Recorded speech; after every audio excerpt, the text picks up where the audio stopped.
Here's something I wish I'd known sooner. One of the first beliefs that I had to break and reforge before I could heal my broken family. You probably worry about someone who's going through hard times. Depressions, addictions, toxic relationships. Maybe they're getting the help that they need. Often, even if they are, that's going to seem like a drop in the ocean. Between appointments, they're just going to be spiraling ever downwards. You want to help. Maybe your loved one doesn't want help. You don't want to push. You don't want to risk making things worse. And then that leaves you feeling helpless. But what if you could help? If you knew just what to say and how to say it and how to show up? Standing in our way, though, are three powerful enemies. I wish I could just tell you a few quick tips to overcome those enemies. Nobody can do that, though. Enemies are too strong, too clever for mere tips and tactics to work. It takes a hero to overcome these enemies. It takes a long adventure, many trials. But what are we supposed to actually do to become that hero? Well, I explained previously how we learn from mistakes along the road. We take those jabs at the problem, see failures as antis. I'm going to iterate. And I explained that balanced action. Find it in here. We're not doing all of this passive motion stuff. We're not staying in active motion. We're taking this balanced action. So, we learn from mistakes along the road, and we keep taking balanced action. This time, I'm giving you an actual mindset to play with. The first of many new beliefs that you can use to break and reforge your own beliefs, to rethink what you are capable of. So if you stick around for this one, you're going to get the first glimpse at what the three enemies are and how this first new belief can actually help you to overcome those enemies. Hi, I'm David. A few short years ago, I was in a bad place. I had people in my life who were going through very, very tough things and were depressed, and my wife wanted to leave the marriage. I was facing the implosion of that, the years that we spent together, with our two small kids just watching on. I was thinking about like how Daddy almost broke up with Mummy. But, What made you think of that? Well, I was looking at the Daddy and Mummy's wedding picture. And you were saying, what would you do? I think I asked you, would you try and fix everything? You said, what would you do? And I said, I would move on.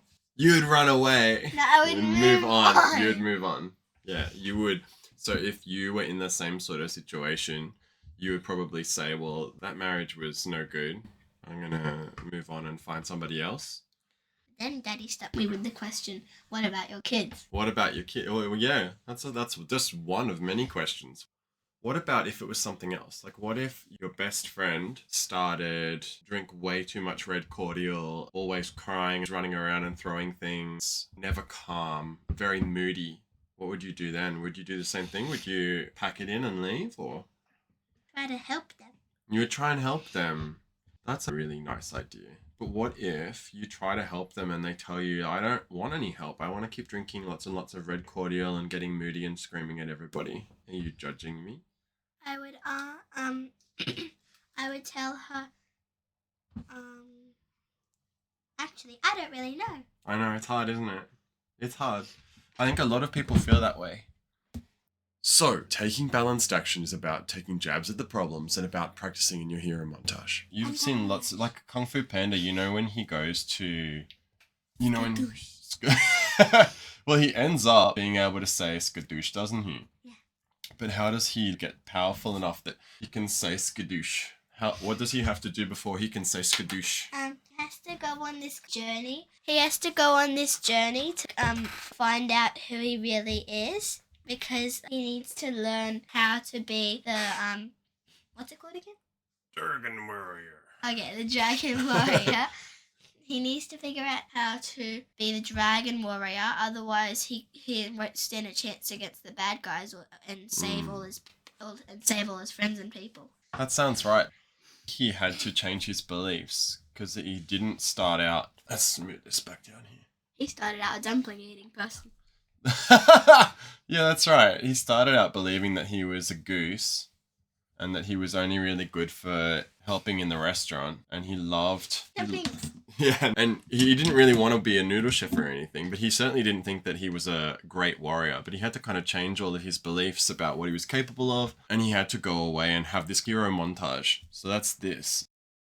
There is a core belief to shift about what it means to actually do that hero montage.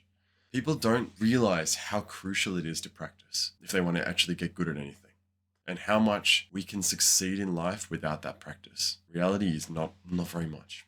Every conversation with your loved ones, every argument, every answered phone call, every painful comment, every difficult question, every silent car ride is a performance. It is the culmination of your mastery over yourself and your skills in actually helping your loved ones with your words and your actions. You want to practice because at the end of the day, you don't want to get blindsided. And you don't know when this performance is going to come. But like I said, everything in life's a performance. Your performance, it will come. You don't know when you're going to be in their vicinity and it's suddenly time to talk. You don't know when they're going to confront you about something. You don't know when they're going to have a bad day, and you can either help or make things worse. But those moments will come. And when you least suspect them, whether you're ready or not, whether you're in the mood or not, whether you're expecting it or not, the time of your performance will come. Now, that might seem unfair. Remember the core essence of what it means to be the hero, the one who can save the people they love. You need to focus all of your energy on what you can do. Transpose the hero story onto a stage for a moment. You either choose the hard road of the hero and eventually reach your happy ending, or you choose the easy part of being an extra, never standing center stage, ultimately having things happen around you instead of having a hand in shaping events yourself. And it can be liberating to focus on only the things you can control. Let it be your escape from the anguish of doing nothing. So, all life is a performance. That performances will come whether you're ready or not, and you know that you want to be ready for them like the hero. Well, there's a good reason then why the hero consistently gets their backside kicked and need rescuing by the mentor until they reach their hero montage. I'm thinking of the Hobbit here, approaching the trolls and Gandalf having to turn back and rescue them. You can't hope to do the things that you failed to do consistently but know you should do unless you practice before you are required to take action. Think of every hero. Maybe a sports star or a singer, maybe a Nobel Prize winner. Someone completely unsung that you deeply admire nevertheless, like a parent figure or a teacher. How did they gain the many beliefs and skills that make them so amazing? Simple. They had a hero montage. They practiced the things they learned over many years. Every little performance life throws at them, that special person is ready. They've practiced what they need to do long ago, and they continue to live it. They've made it part of their identity to do so. It's as natural to them as breathing. You need to practice in the same way. Practicing not until you can get it right, but until you can't get it wrong. These lessons are all around soft skills. The things between things, where it's not enough to know what to do, you need to practice how to do it. But we only learn how to do something by actually doing it again and again and again. That is why all performers practice, to simulate doing the thing, to simulate action, so they can learn how and be ready for the performance. The question is how to improve your performance. The quality of your practice should improve through your taking jabs at it, asking the following kinds of things. How can you make your practice harder than the actual performance? Practice with curveballs. Actually visualize and imagine, what if this person that you deeply care about came to you and they were extremely agitated and angry. Let's say that they imagined that you have talked about them behind their back. That's a curveball. Let's make your practice harder than the performance by imagining situations like that. By thinking, what will you do in that situation? How will you respond? The next thing that you want to ask yourself is, how can you achieve volume of deliberate practice? You need to first optimize what's the most effective and efficient way that you can practice one thing deliberately. Okay, so in order to facilitate that, I'm going to write down and place in a prominent location, like I'm maybe going to stick a post-it on my mirror, my bathroom mirror, the one thing that I'm going to focus on practicing for the next however long. And I'm going to ensure balanced action by only working on that one thing. They'll seek to find antis, ask their mentor, record and listen to themselves back, they'll look at themselves very critically with a very critical hat. The next thing that they might do to try and optimize, they're going to zoom in on individual parts of a skill and focus on incremental improvements. So yeah, I've mastered this whole framework, but I'm going to work on just the intro now. I'm going to work on just this one part of it. The performer will also optimize by deeply thinking on why they do something. Why do I say it this way? What's the purpose behind that? See if they can get it so deeply into their experiential understanding that they can improvise now. They can just come up with totally new, on the fly, sounds very natural because they understand deeply exactly why they're doing this and how that fits into the big picture of all the other lessons that they've learned. Then I need to maximize. I've optimized. I know exactly what I'm working on. I'm focusing on just working on one thing deliberately. Now I maximize. How can I fit as many full reps as possible of that practice into my day, into my week? You know, if I'm going to try and set aside 15 minutes a day, that I can repeat that same practice 3, 4, 5 times. And maybe I'm going to fit another 15 minutes in the evening when everyone else has gone to bed. And then if some days are going to be too busy, I've got 168 hours in the week. What days do I have time? I'm going to fit this in. I'm going to make sure that I do the reps. They'll maximize going after those diminishing returns with volume. So they know that even if there are diminishing returns from further practice, there are exponential rewards that come from being at the very, very top of a skill.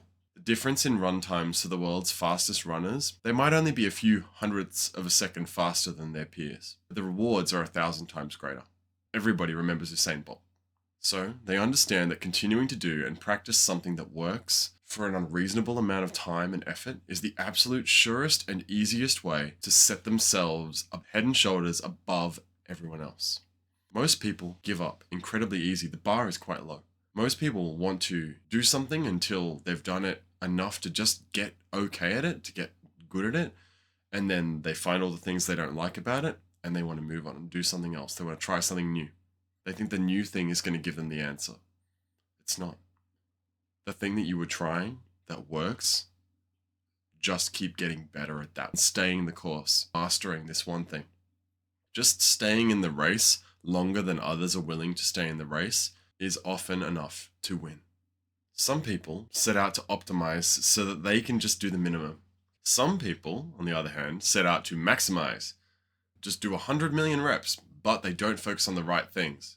This comes back to this chart again. Some people are going to try and do like an absolute minimum. Some people are going to, rush and just do a few reps like they think this is enough, skimming. But the hero with the performer's mindset optimizes and maximizes. They find that balance place.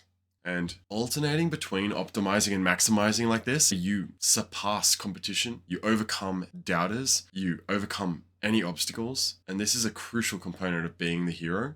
And it's a crucial component of defeating one of the enemies that we're going to talk about. So, how can you learn humbly, seeking to learn, not to impress or avoid criticism?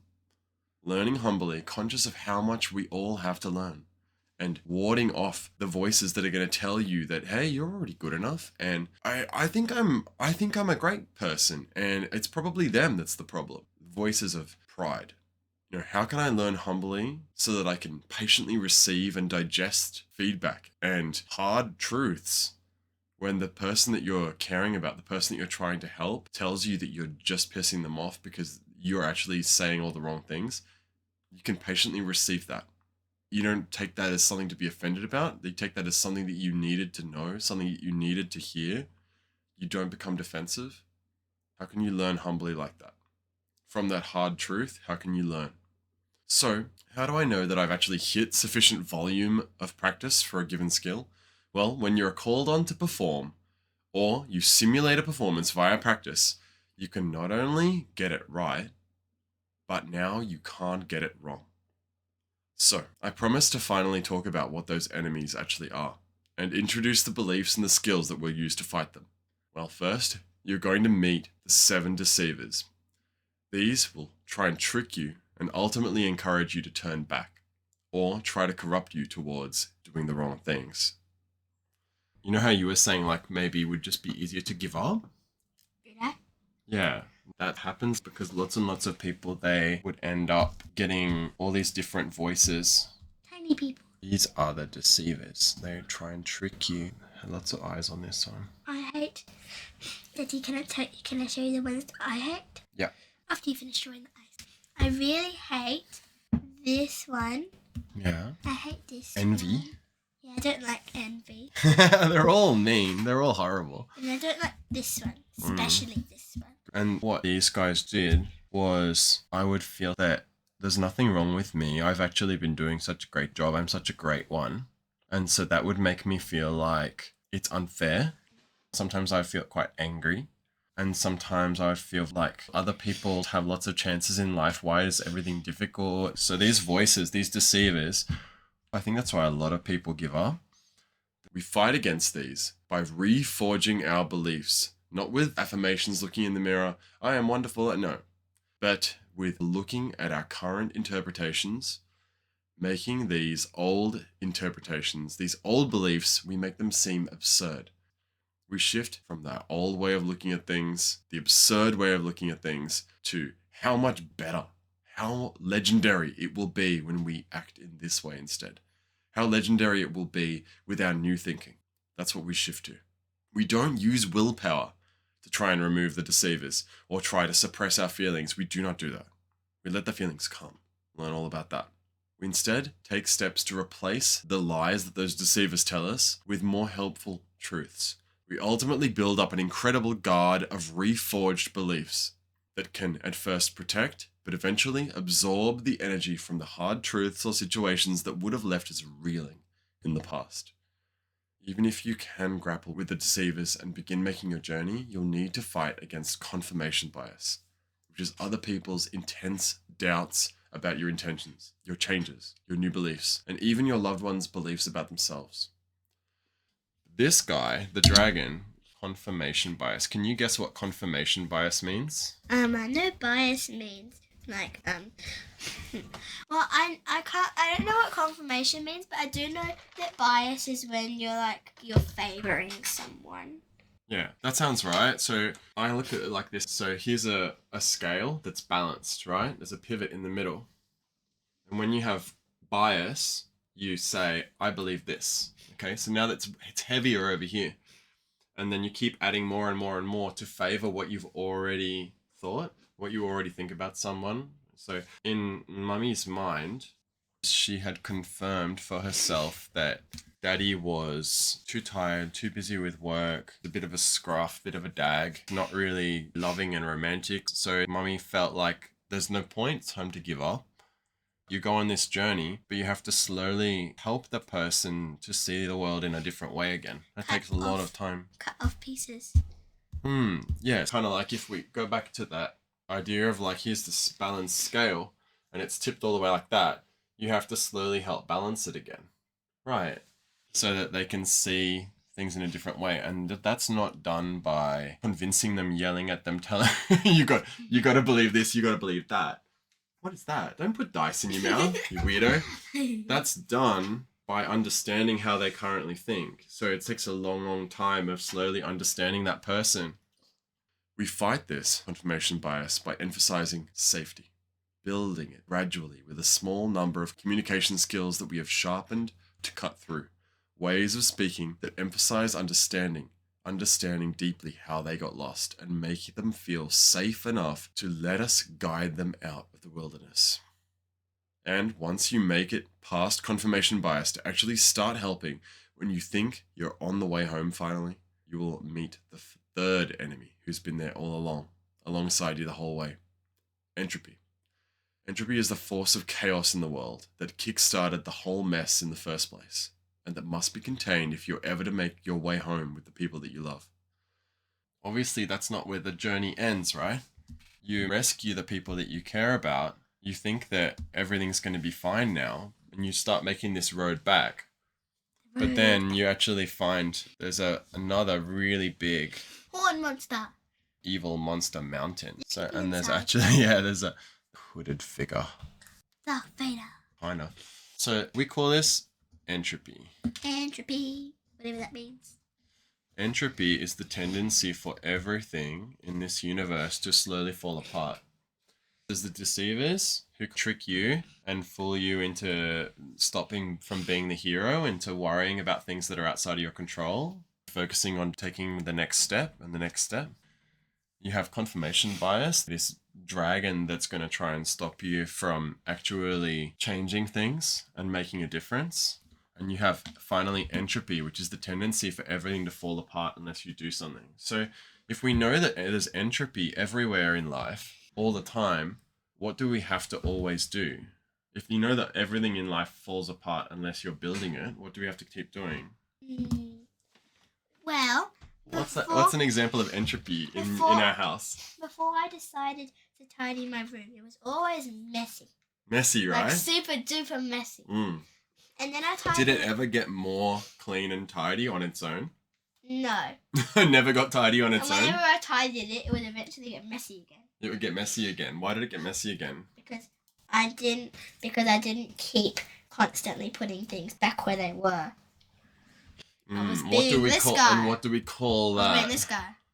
Sloth? Yeah. We won't go into what all the different deceivers actually are yet. Well, that's something for another episode. But I mean, like that's true though. That like the deceivers can lead you to cause entropy for sure. And then one day I create entropy. One day I tidied my room, and then I decided, well, if I keep putting things back where they came from, they'll stay tidy. But if I don't, then my room was getting messy again, and I want all my hard work to just go away. So I decided, well, it only takes like 2 seconds to put things away anyway. So yeah, that 2 seconds that you take to put things away, if I think about that in terms of like helping that friend, it could be something as simple as going and checking in with them, seeing how they're going. If they look like they're gloomy, saying, hey, you okay? And like just that, you're just fighting that tiny bit of entropy. You know how you mentioned that deceivers can cause entropy? Yes. Definitely confirmation bias can cause entropy as well. And that's why I sort of say that like even you think that you've beaten this, you think that you've actually made the person feel safe to talk to you about their problems. And you think that now we're home free, now everything's going to be fine because we can talk about everything. And they're slowly coming around. But you don't know about, sometimes they might have 1 or 2 little things in their mind. They still feel like this is not possible or that's not possible. And then that spiral in their own head, the negative flywheel of confirmation bias going around and around, sets fire to something else and causes more entropy. So this can cause entropy, and the confirmation bias can cause entropy as well. So this is the real enemy, and you realize that you can never actually beat entropy. You can never really get rid of it.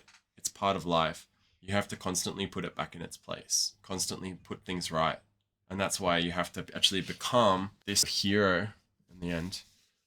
This battle is the culmination of all your new beliefs, all your skills in rescuing others, and the realization that this needs to be your identity for the rest of your life. This is the North Star of everything. That if you take on that identity of being the hero, you have to actually become that, because you're never ever going to get away from the fact that you're going to need to fight against entropy, you're going to need to fight confirmation bias, you're going to need to fight against these deceivers within your own mind. So, those are the enemies. The new belief, then, is this: that I can help to save the people I love if I become the hero. The first step to becoming the hero is to realize deeply that my life is, and has always been, a performance. That I'm always on the stage, and that if I want to become the hero instead of the extra, I need to practice like a performer. I'm going to reforge my beliefs enough and master the skills enough to slowly make progress on my journey. And when I do that, I will eventually triumph, despite impossible seeming odds. And whatever happens along the way, the stories will be legendary. It's lunchtime. All right, should we go and eat lunch? All right. Goodbye. Let me know in the comments what action you need to take next on your hero's journey. Stay awesome. Also, don't forget to subscribe.